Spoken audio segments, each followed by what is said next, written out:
All is good in the world of the Maple Leaf. All is good. All, everything is good. Everything.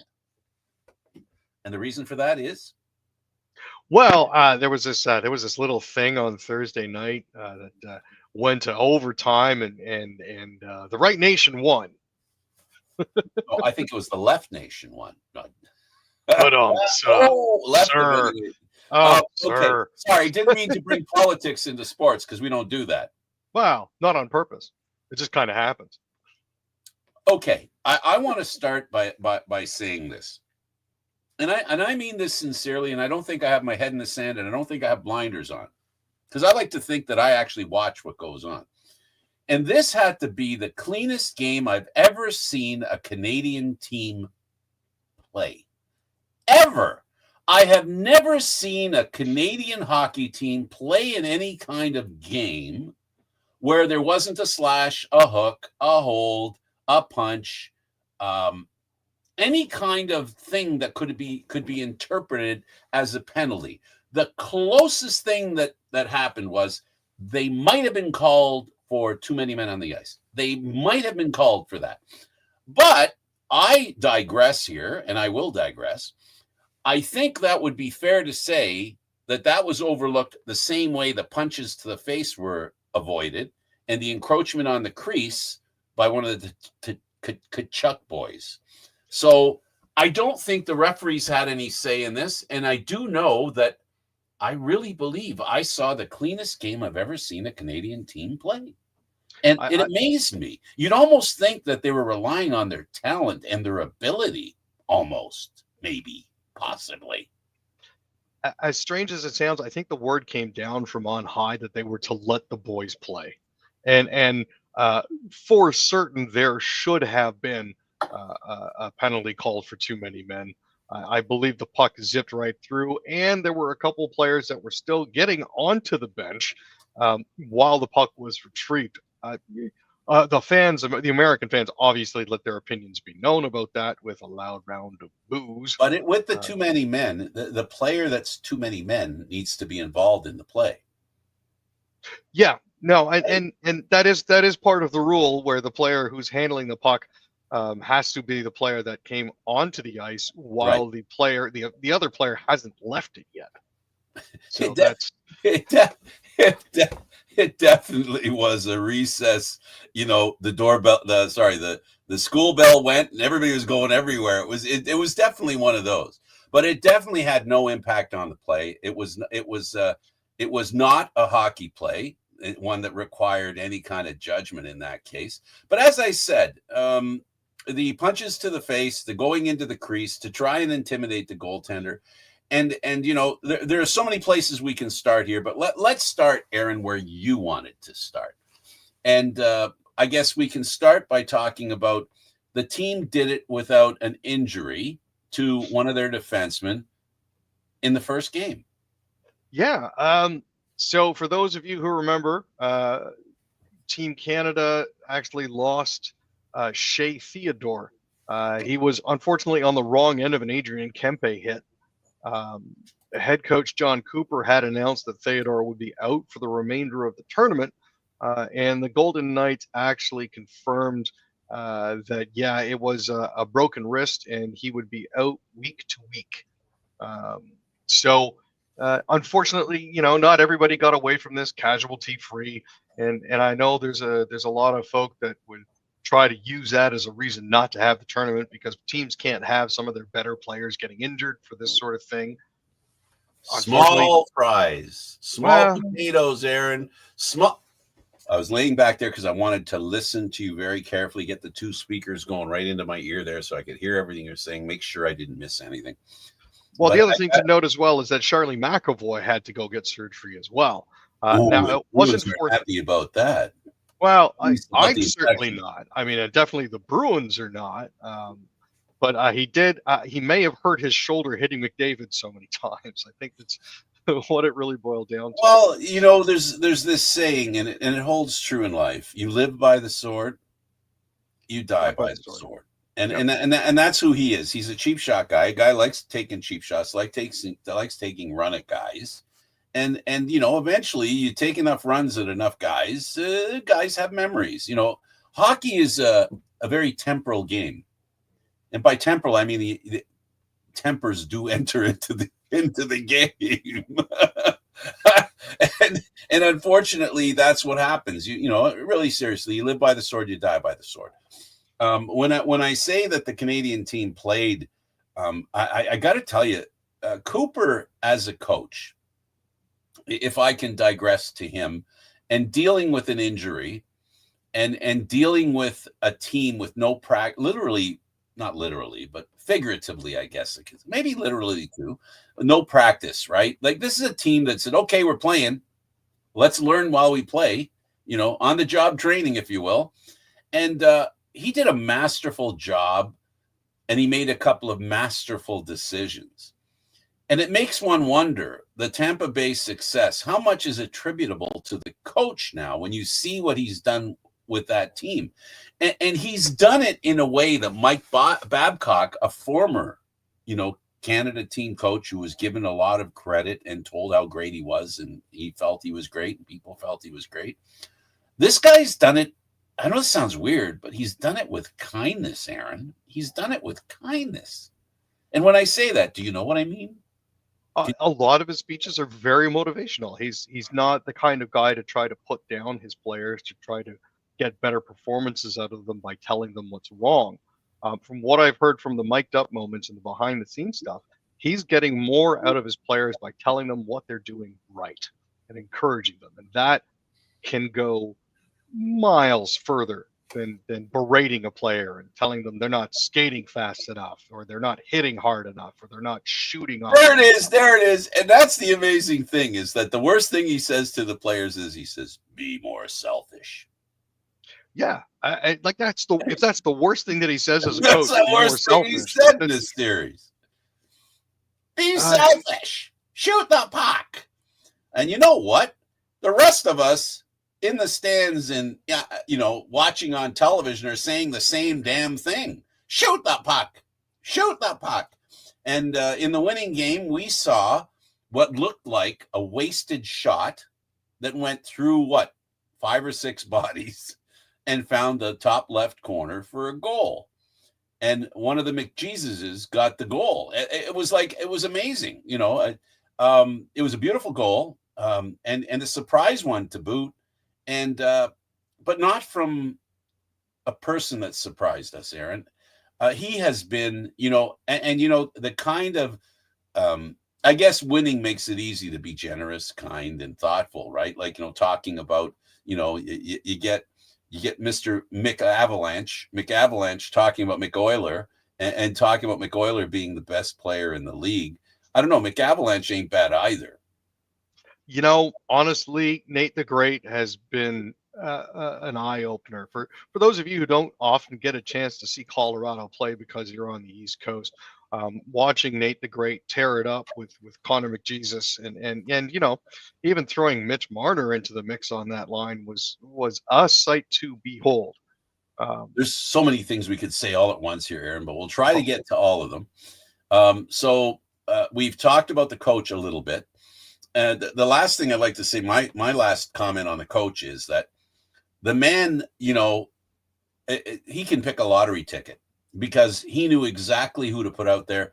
Everything he did went out well. Not that Sullivan did anything wrong, because Sullivan did a good job as well. Actually, both coaches did a great job in coaching. They gave their teams a really good chance to win. Injuries were a factor and were a non-factor, right? Both. It was both for both teams. It was a factor and a non-factor.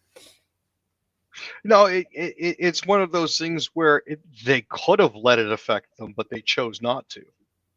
There was that whole drama with trying to bring Quinn Hughes in, and the reports that he was on a plane, but it turns out he was at Vancouver practice that morning because he wasn't actually medically cleared to play. There was Harley that Team Canada brought in. 23, Aaron, 23 years old. That was a revelation for me. That kid was something else. cool and collected back there. Not a lot of panic to see, even when things did go sideways a little bit. You know, and the rules seemed a little bit arbitrary, where it was like, well, you're allowed to bring 23 guys, and that's the only 23 guys you're allowed to bring. Yeah, well, what about injuries? You know, so the Canadian team benefited from the fact that they took advantage of the rules. There's no doubt about that. Some people might suggest that they kind of more than took advantage of the rules. The rules kind of bent to their liking. But still, the rules were there. They were obvious. It really ended up being that the Americans wanted to bring another guy, another defenseman, but he wasn't ready. The reality was he wasn't ready. And you know, let's be clear about something. We expect players, men, right? Young men, when the country asks you to show up, we expect those young men to show up and do the best they can. But we can't expect them to sacrifice their career because they have an injury and we're saying, well, you know, you might not be that injured. Kind of the McAvoy situation, right? We can't expect that. That's too much, right? That's too much. Your health should be the first and foremost concern. And then when your health is not an issue, you have every right, and some might say responsibility, to represent your country. But I think it's less about responsibility. And one thing that we learned from this event, because it's taken 9 years to be replicated, this event, that the players love the idea of being one of the best players from their country, representing their country, playing for their country against the other players in the world, in this case from 3 other countries. And I got to say, as much as I'd love to disagree with the media, this was a great event. It was well received, without a doubt, by not just the fans, but the players as well. Yeah, no, and that's the important thing to remember, is how well this went over. The other thing that a lot of people need to bear in mind too is how quickly things get serious as soon as there's a country that's involved. Or countries. Yes. Now I appreciate what the NHL is testing here. Because normally, I think they were dragged kicking and screaming to do this, Aaron. They don't want to do it under Bettman. Bettman doesn't like these. That's why it didn't happen for 9 years. Normally, they did it because their best players have finally got sick and tired of it not happening. Let's be clear here. I don't see it any other way. They did it because they had to. Because the players had said, you know what, 9 years, long enough, time to do something like this. Well, and it's another variation on the old all-star game format where you have 6 different teams from each different division playing mini games.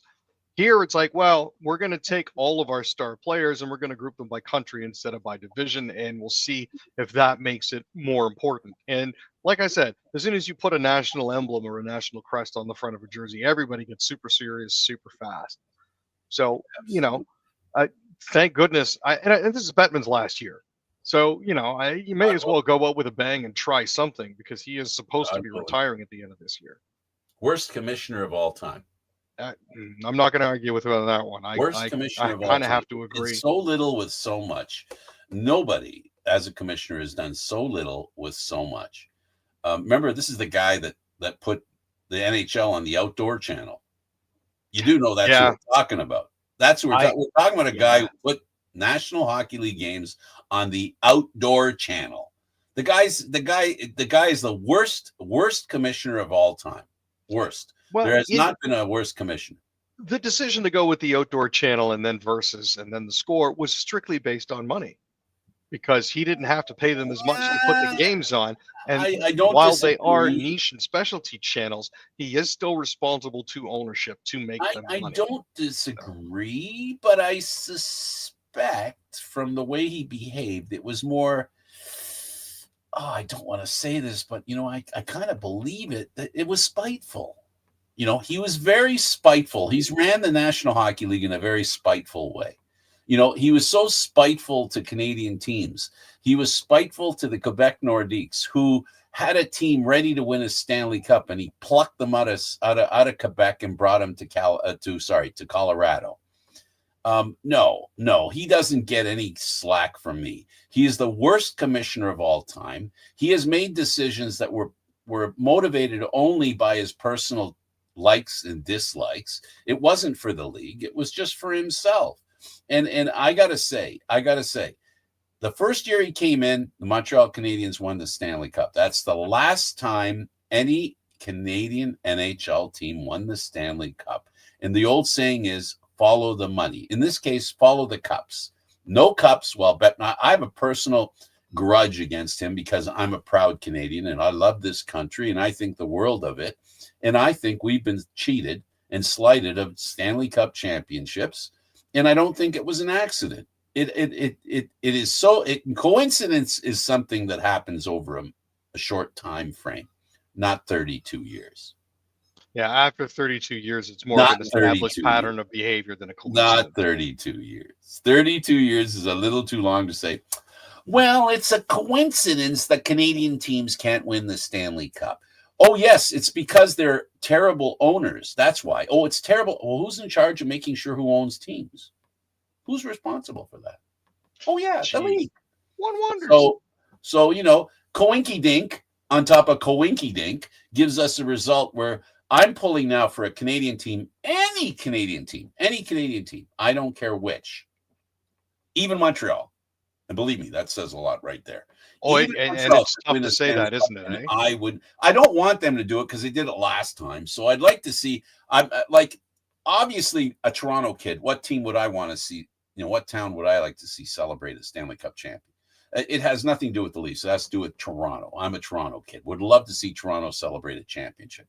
But I have no problem with Edmonton, Winnipeg, Calgary, Ottawa, them winning a championship. I have no problem with it. They're Canadian, and we can celebrate finally a Canadian team wins the Stanley Cup, which is something I want, desire, and believe in. Sorry, just me. No, I 100% get that, and I would greatly like to see a Canadian team finally win it again, because it has been far too long for this sort of thing.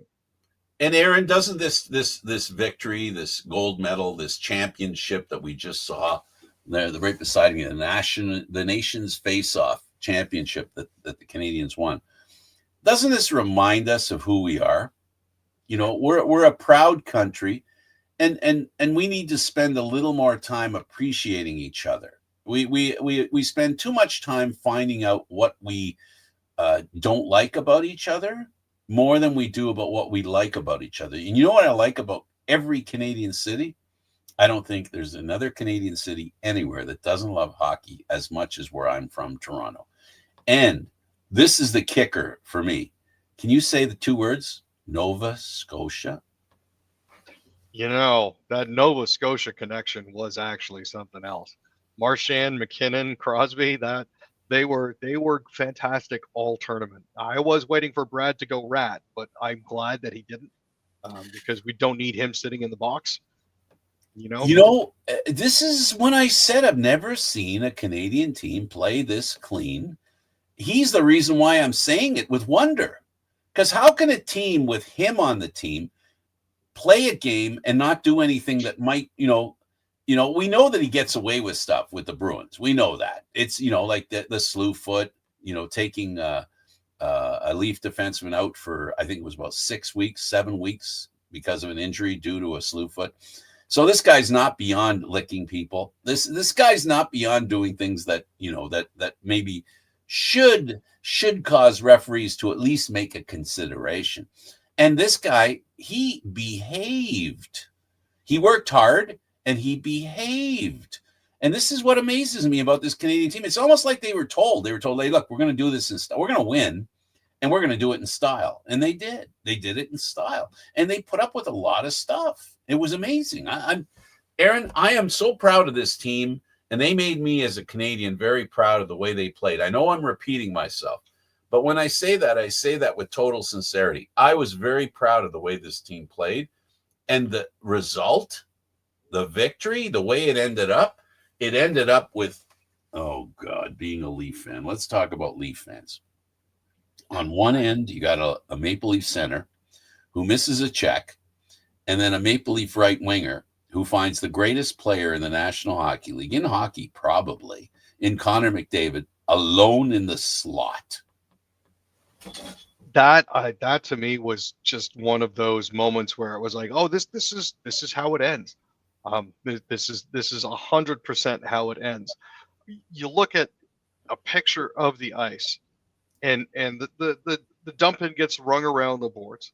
Marner collects it with his feet, and 4 of the 5 Team USA players are all looking right at him in the corner, and it's kind of like what happens with Alex Ovechkin.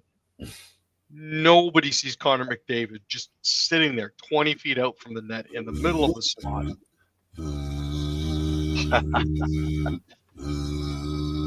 And there's this hum going on that he has this invisible blanket over him that nobody can see. Connor McDavid in the slot, about 20 feet, maybe 18 feet, 15 feet from the goal, and he's all alone. And Austin Matthews is going, "Who's my man? Who's my man? Where is he? I know I have a man here somewhere. Where is he? Where is he? Oh, shoot. It's that guy. Oh, my God. I better get there." Too late. And it's an important lesson. Marner has finally won something major, which is good for him. Well, he won the Memorial Cup too, Aaron. Yeah, but at the same time, to him, but only because of. Yeah, but I mean, when you get to the NHL level, it's nice to finally win something other than a playoff series. So now that he's got the 4 Nations Face-Off Championship under his belt, it's definitely a step forward for him. Sidney Crosby manages now to be 26-0 in gold medal games against the United States, which is frightening. He did lose that other game. So lost that game. So, he bounced back. He bounced back, Aaron. At the end of the day, Sidney Crosby still has more gold medals and world championship wins than the entire Team USA organization. Yes, and they're 4 of 5. They're 4 of 5 of championship games, and it's because, is it because Canadians play better hockey? Probably, but I think more than anything, it's because, let's be clear, and anybody who doubts this is not paying attention. There is not a country in the world that cares more than Canada about their hockey team. That doesn't mean there's not other countries that care about their team as much. I want to be clear about this. But there is not a country that cares more than Canada does about their hockey. It's our national sport. We wear our hearts on our sleeves when Canada plays hockey. There is no doubt about it. No doubt about it. And as much as we like to think that we rule, as much as history has told us that we rule, the reaction when we win belies that, Aaron. Honestly, as much as we love it, we also do tend to tie our national identity to games like this.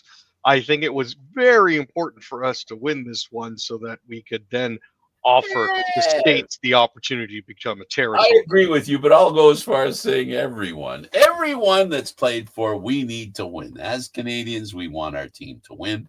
And as Canadians, the players themselves, this was a championship won by the Canadians. And if you ask the world, and I mean the world, if you ask the world who they were rooting for in this championship game, honestly, wink, wink. If you ask them honestly, they might not say it out loud out of fear of, upsetting the United States. Everybody else in the world was rooting for Canada because in this one, the U.S. was the bad guy. And the reason they're the bad guy, unfortunately, isn't because of the players. It's because of the guy that's their president. The guy this became political for one very small reason. You had a president of the United States telling Canadians, being American would be better than being Canadian. Just think about that, folks. Wrap your head around that somebody would actually say that. Never mind a president. Just anybody would look at you as a Canadian and say, you would be better off being a 51st state. Just let me ask you, as a non-Canadian, if I looked at you, an American, and said to you, you'd be better off not as an American. That's a nice set of natural resources. Is it? It's one of those situations where it's like, hey, that's a nice looking set of natural resources you got there. It'd be a shame if something were to happen to. We can slide into political stuff here. That's what Trump is doing in the Ukraine. He wants half their mineral resources. That's what he wants to walk away from with the agreement that they have there. This is a guy. This is a troll. I think of him as probably the worst troll in the world. This is a guy who doesn't have any class. He definitely doesn't have any class.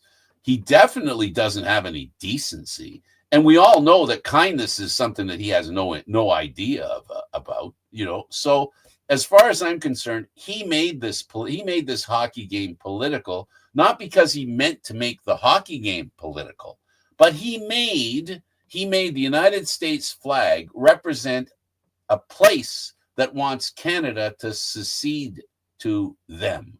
That Canada is a place that does not deserve to exist, and they would be better off being a part of them. Whether the players on the U.S. team believe that or not is totally irrelevant, because of unfortunately, the big megahorn that the President of the United States has overrides any kind of common sense or any kind of second opinion. There is no second opinion once he speaks. It's that simple.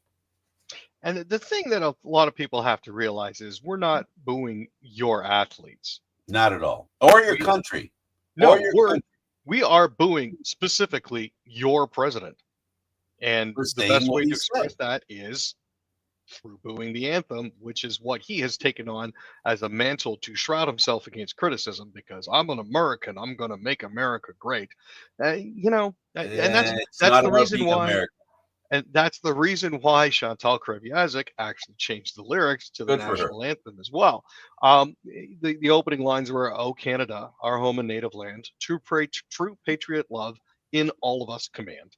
Now, she changed the line to "true patriot love that only us command," meaning to say no other country is going to to push us around, basically, and try to get us to swear fealty. Well, I can show you how I feel, but I'd rather not. I'd rather not. It'd have to be sensible. I can't do one of those things where you cloud out what's actually going on, which is ultimately was the magic finger pointed towards Trump specifically, because I want every American person to understand what he did was an insult to Canada, and to suggest what Canada did and Canadians did was rude.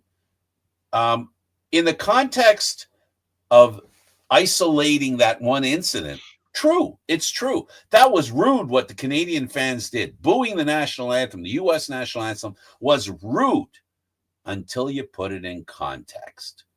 Then when you put it in context, where you have a president of that country that has that flag behind him, and he's the one who says to a country, "You're second best. You deserve to be with the best. You should be with us." Now that's small potatoes in my mind. The guy. Hopefully, America gets wise sooner rather than later, because this guy, he's not a decent human being. First of all, He's not kind. He's not decent. He's not honest, and he criticized Canada and told us we weren't good enough to stand on our own 2 feet.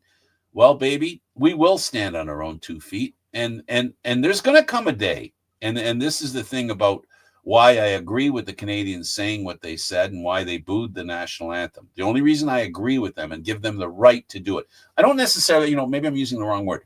I don't necessarily agree with them, because I wouldn't do that. That's not what if I was in the stands, I wouldn't have done that. But I can't not listen to their frustration with the reason why they did it. I can't argue with the reason. And at the end of the day, you don't have to agree with somebody, Aaron, but you can stand back and go, I got to let you speak, because what you're speaking is your feelings and your truth, and you have a right to speak it. And those Canadians spoke their truth. They had every right to say it. In this country and in the U.S., apparently, we have freedom of speech. And that's part of freedom of speech. If you don't like somebody, like a country, you have every right to say, hey, I don't like you. Or, boo their national anthem. Hey, don't give us reason to boo your national anthem. That was actually the part that I was going to mention was, hey, if you don't want us to boo you, don't give us a reason to boo you. That's the easiest way to think of it, And clearly there was a reason given. Yeah. And the goaltending. We got to talk about the goaltender. We got to talk about the coach's loyalty to that goaltender. And I got to say, Aaron, the coach made a brilliant decision. And hindsight is 2020. And foresight is also, in this case, we have seen and witnessed 2020. And you know what? Honestly, I would like to sincerely apologize to Jordan Binnington. I was not aware of your game.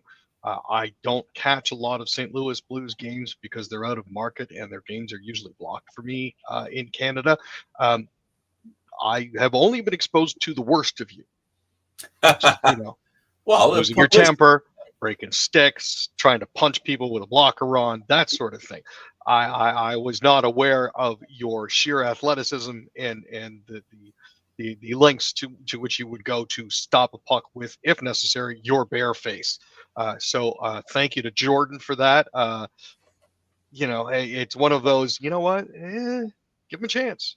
You got to add another little part to that. And that is that for a guy who is given the collar of being a hot-tempered, out-of-control human being, he was invited many times in the 2 games that Canada played the U.S. There were plenty of invitations out there for him to lose his mind, and he didn't. And that speaks to the kind of control that is counterintuitive to some of the press that he's received. 100%.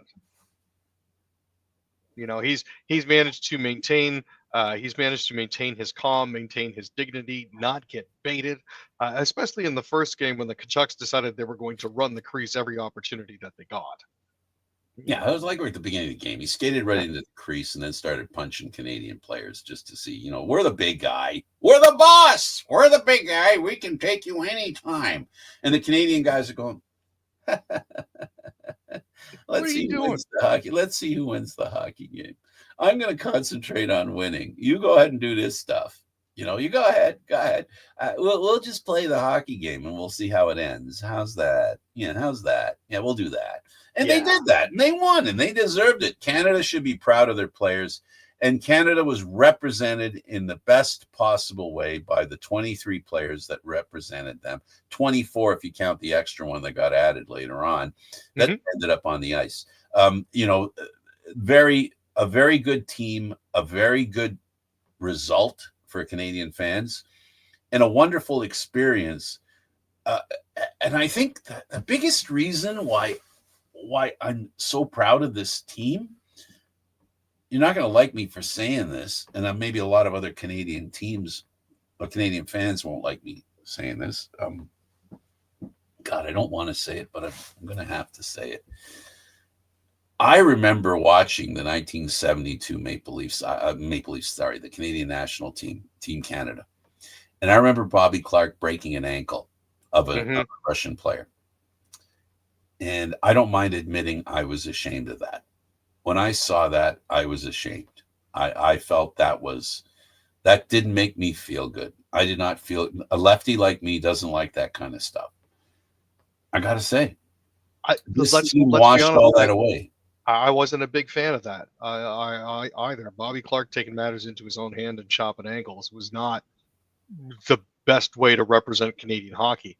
Sure, well, there was a context, right? There was a context that happened after they were in their hotel and they were trying to keep them awake, making noises and doing all kinds of stuff that later we found out, which kind of puts you in dirty role. You're in there, right? And now tit for tat becomes the way to go, right?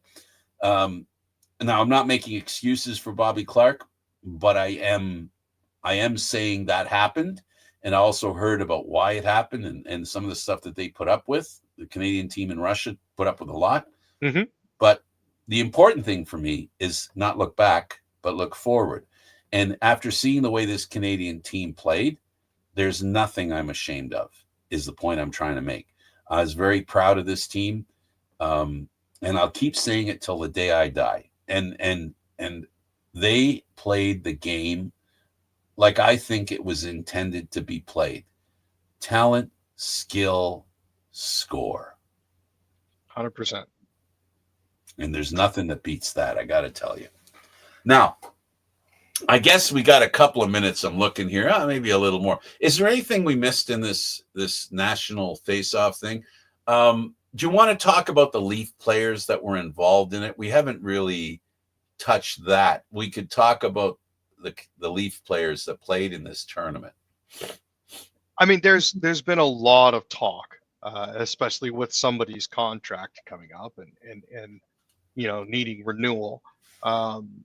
There's been a lot of talk about somebody maybe not necessarily getting what they deserve, specifically because of playoff performances. But I have to say, for the way that he's performed in this one and done, a young Mr. Mitchell Marner, after having performed the way he did and having set up Connor McDavid for the game-winning goal in overtime, may have translated this into a slightly larger payday at the end of his contract. So I'm not entirely upset with the fact that he's done as well as he has.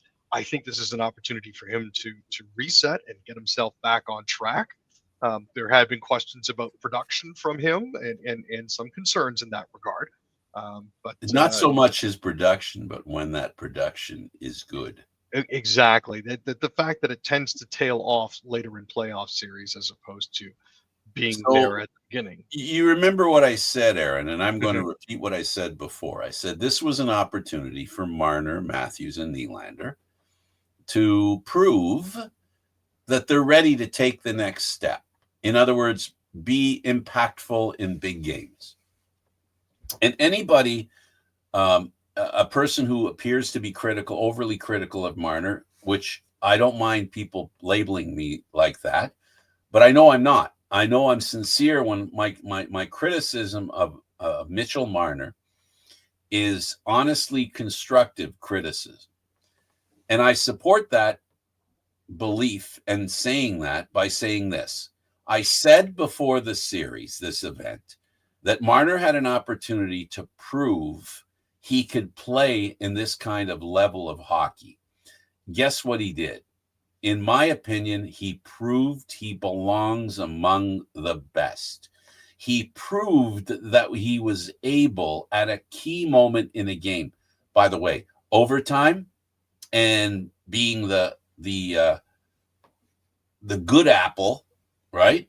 Yeah. Making the good pass, being the number one assist, the top assist, and feeding it to a guy. Yes, he can score. You might think, oh, well, anybody could pass it to him and he can score. But anybody who watched that game knows that he didn't have the kind of opportunities that Mitchell Marner presented him.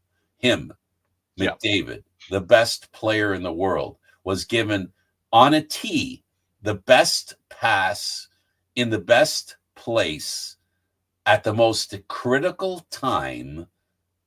And Marner deserves not necessarily the same credit as, Connor McDavid.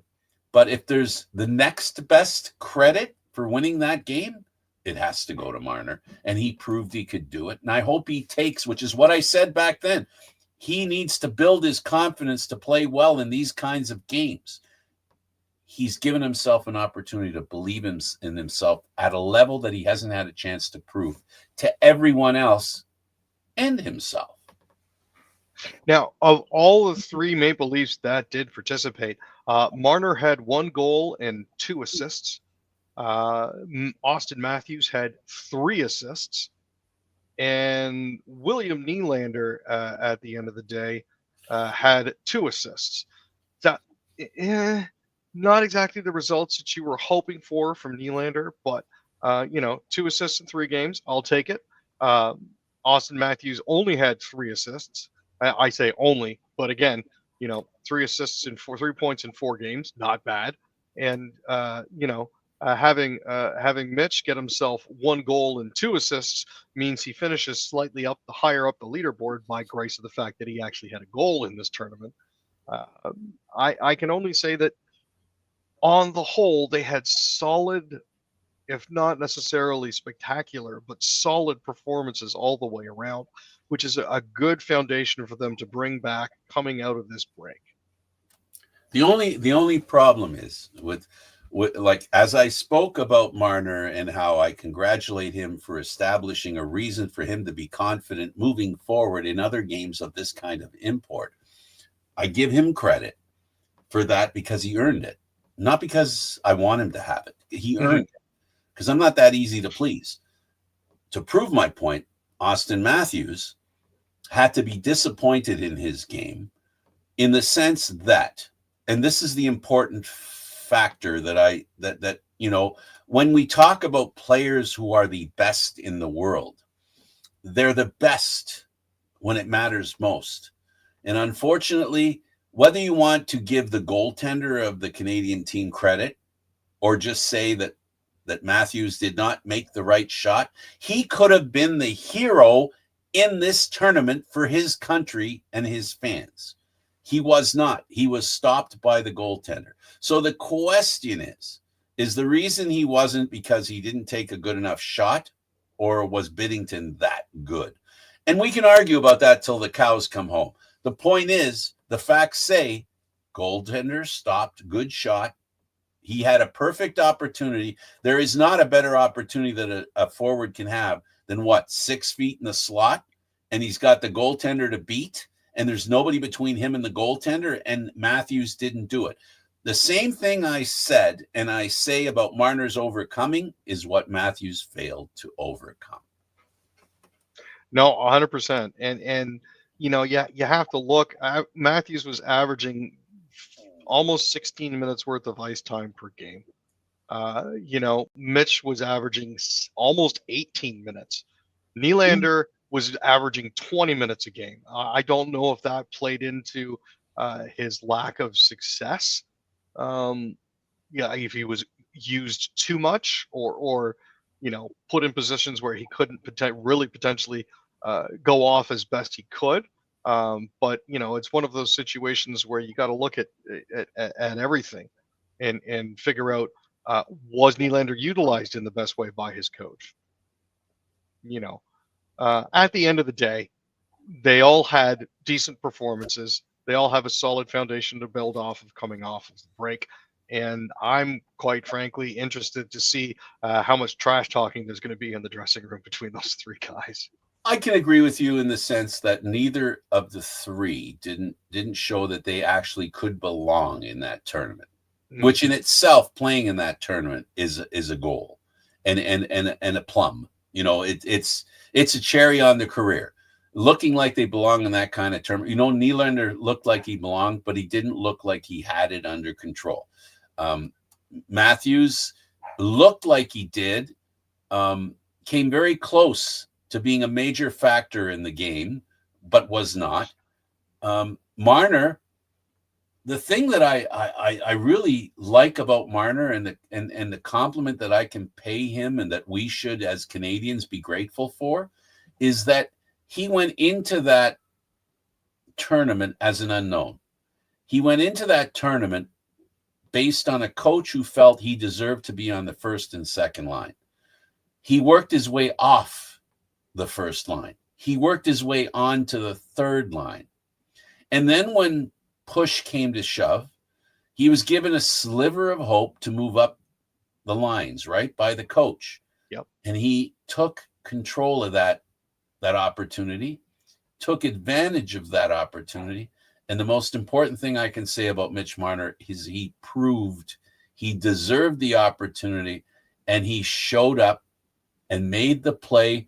It's funny because who the heck is surprised that Marner made that pass? I just want to know, who is surprised that Marner was along the boards and passed the puck to a centerman with a good shot in that slot area. Like we've never seen that before, right? That was a total. I was in shock. I couldn't believe Marner did that.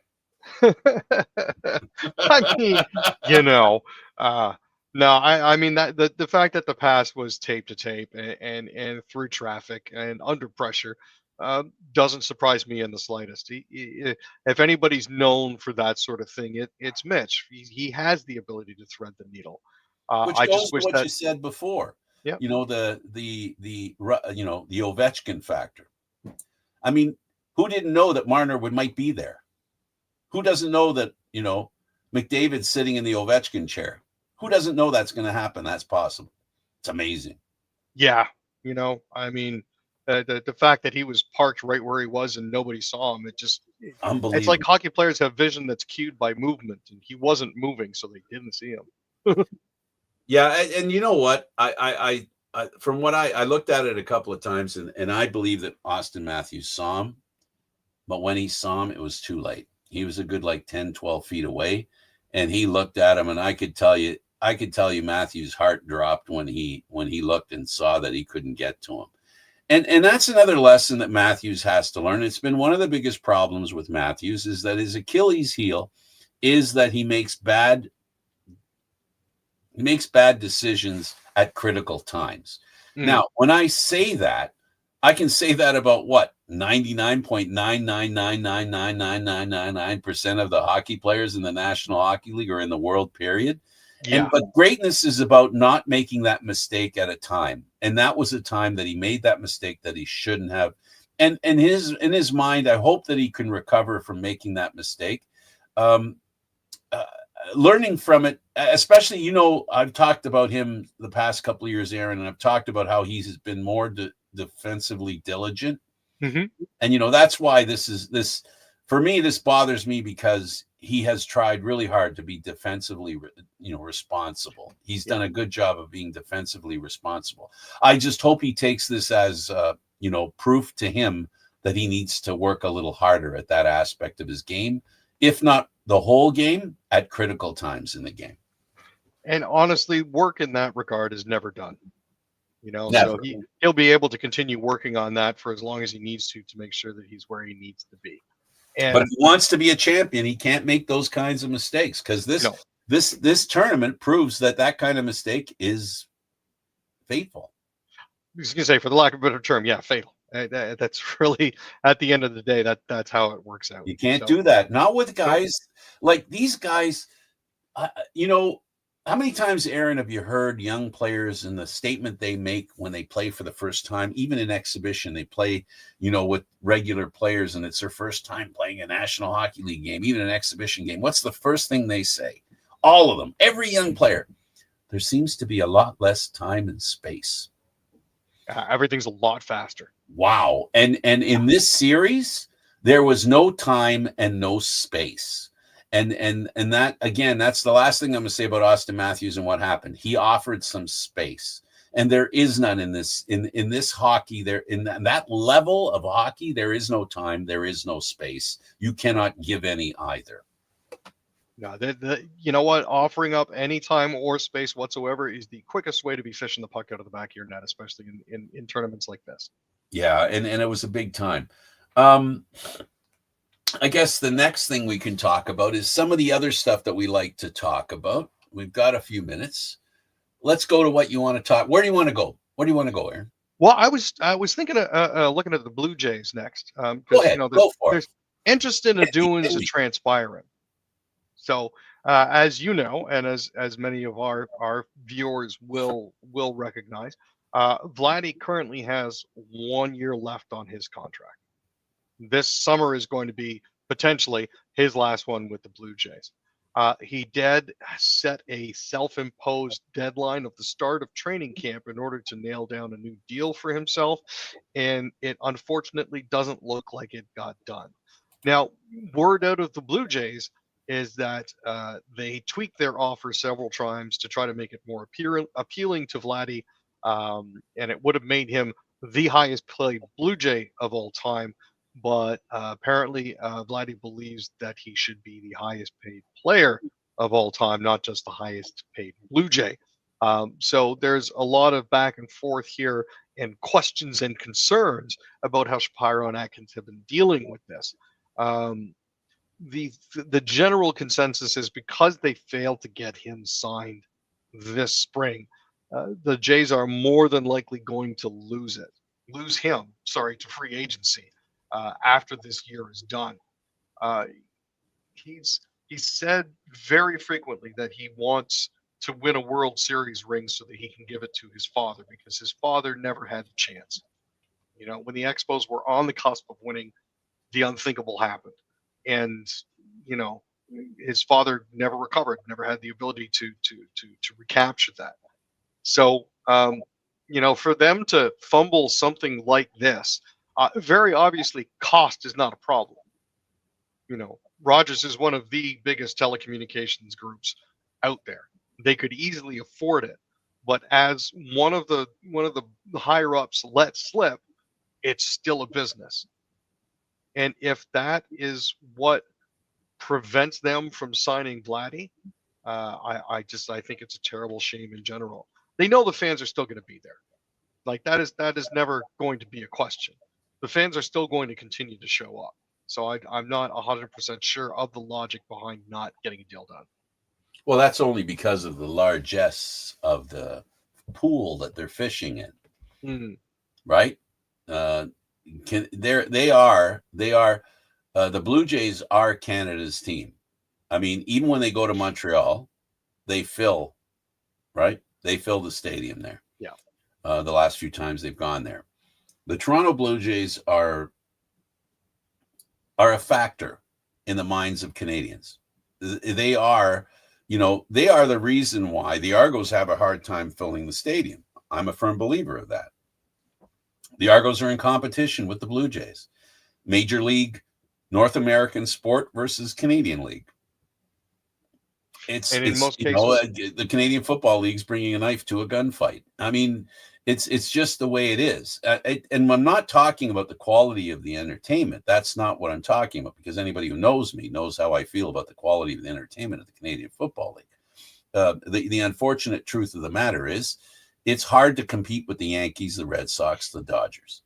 You know, as much as I love the Riders, you know, as much as I love the other Canadian Football League teams, as much as I love the rivalry of the Hamilton Tiger Cats, at the end of the day, the Blue Jays have an advantage. My point is that they have an advantage over, over logic and reality. And their logic and their reality is, let's build a stadium where people will enjoy coming, and they'll come because it's enjoyable. The one thing they're lacking, and they have not displayed, is that the Jays have not figured out how to win at all costs. The last time they had a chance to win, they had to do it by numbers. You know, their book had to say they were going to win. The guy pitching, they weren't going to depend on his fighting skills, his ability, like, oh my goodness, like a goalie named Biddington, right? Who people didn't have faith in because of something in the numbers that suggested something, and they didn't look at him as a person, right? The personality, the athlete, right? The Jays have made those mistakes where they've not bet on the athlete. They've bet on the statistics. And for whatever reason, the statistics over the years have allowed the Blue Jays to lose games they shouldn't have, in my humble opinion. And I mean seriously humble. So the Jays have not won under this management team. And to suggest, as you know, Aaron, how I feel about organizations, management, ownership, that's where it all starts. They stir the drink. If you're going to win, it starts up at top. It doesn't start at coaching. It doesn't start at players. It starts at the top. And the Jays do not have a top-heavy winning mentality, one that is proven winning. You know, the Cleveland Indians became a better team when the management team from Cleveland came to Toronto. I'm sorry. Addition through subtraction, man. That's basically what it boils down to. But it's not a lie. It's the truth. And you know, I wish the best for the Blue Jays. I wish the best for Toronto baseball fans. I'm one of them, you know, but it's I can't get emotionally attached to the Blue Jays because unfortunately they've let me down too many times. And I just wonder, Aaron, how many people feel the way I do? Yeah, no, there's a lot of people I know that have sworn off going to the ballpark entirely just because they feel that the Blue Jays management group has mishandled everything so badly that they can't be bothered going back, and it's I understand that and I can appreciate that, but at the same time, nothing cures your ills like winning, you know. I love going to the game. I love the game of baseball. But when I go to watch a game, I'm watching baseball. I'm not watching with any kind of thought or interest that I'm watching a future World Series champ. Mm. I don't kid myself into that territory. Unfortunately, there are a lot of people who wish they were when they were going to, the Rogers Center. When they're going to the Rogers Center, they're going to see a World Series champ. It just isn't there. And there's nothing to suggest it's going to change. And this thing with Vladdy reinforces that thought, because this is a guy that they should have kept and built around, and they did not. They failed in that regard. Again, because of numbers, not because of baseball. Yeah, numbers are a thing, but they're not the only thing. And I think that until management realizes that, this team is going nowhere fast. I repeat, Biddington. Numbers did not suggest that he was a number one goaltender or could win a championship for Canada. Guess what? Somebody believed in him. That's all he needed. I truly believe that. That's all he needed. When John Cooper believed in him, he that was the wind under his sails, in my opinion. That's, there's nothing, and I guess we can end the day on this, and I'll ask you, how important is it to you, and do you believe to others, whatever function they're performing, if they have people behind them who believe in them? You'll always perform better when you have support and you have people that believe in you. That is the bottom line. Unless you've got a solid safety net behind you and a solid core group that are willing to stick with you, you're not going to be as successful as you could be. And the Blue Jays need that. Yep. They need to have people who believe in them, not the numbers they provide, but the people they are and the players they are and the ability they have to share. So hopefully the Blue Jays, I'm thinking this is the last year for Shapiro and company. I don't think they'll be here past this year. You know what? Honestly, if they aren't, if they are still here, I will lose even more faith in this. Well, hopefully it works out better. Anyway, congratulations to Canada for doing that thing back there that we have back here, winning the championship. Aaron, I know how happy you are, and I know how happy you're looking forward to the Leafs coming back on the weekend. It should be a lot of fun. Who are they playing this weekend, Aaron? Tell the folks. Well, we've got a little bit on tap here. I honestly don't know who they're playing off the top of my head, Frank, but I should. But we are going to be welcoming them back. Carolina. And I was going to I say thought I was being rhetorical, but okay, I wasn't. Sorry, I didn't mean to do that. I thought I was. No. That goes to show that I thought I was teeing up the ball, but I wasn't doing a very good job. And it is actually a back-to-back this weekend. So they are playing Carolina on the 22nd, and then they are playing the Chicago Blackhawks on the 23rd. So keep your eyes peeled for that. It's a full weekend of the Leafs back in action. Yeah, and there'll be talk about which Leaf players won't be able to play because of the event they just took part in. It's going to be interesting to see. I have a feeling all of them will play. Oh, I almost guarantee they're going to want to, just to prove Absolutely. They can. Thanks for doing this, Aaron. Hey, always glad, Frank. He's Aaron William Freeland. I'm Candid Frank Stanisci. Thank you for watching.